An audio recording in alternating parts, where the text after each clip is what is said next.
clearly, the influence of social media on our lives, on our political thinking, on our opinions, has been enormous. Perhaps the biggest change in the last 50 years in many ways.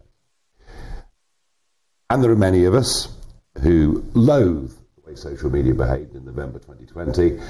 And ever since then, plenty of people being shadow banned, Facebook perhaps even worse than Twitter these days. And obviously Elon Musk is seen by many people who watch this program, listen to this program and this channel.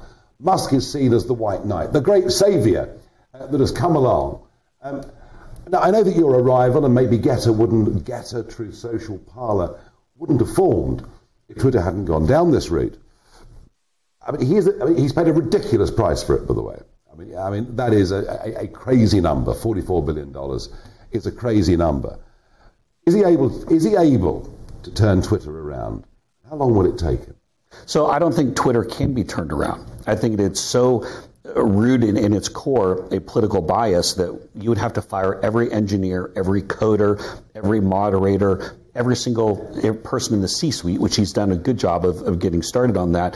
And then even then, the political damage, the reputational damage to Twitter, I don't think can ever be repaired. Now, if there's somebody who can come along and innovate, come up with new ideas and features, that's Elon Musk. And he can help move them back to the center at all. That's good. And even as a competitor, I want to see him do that, especially as we start talking about elections and election bias and things of that nature. I fundamentally, though, don't think that Twitter can be saved. Okay, it would be a little bit like me becoming the Director General of the BBC. It would be quite tough to turn all those staff around.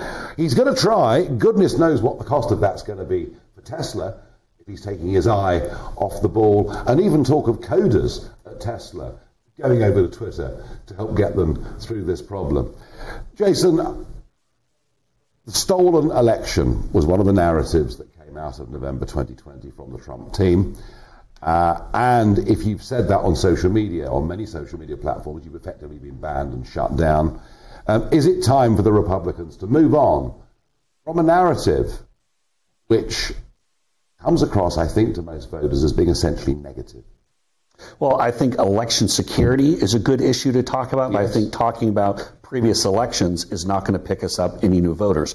The reason why we've seen a 35 point swing with independent voters in the last 1 or 2 months, the reason why Republicans are at the precipice of this big, massive, overwhelming victory is because Biden and the Democrats are so wrong on the economy. They're so wrong on the woke agenda. They're so wrong on pronouns and self-identification and all of this nonsense.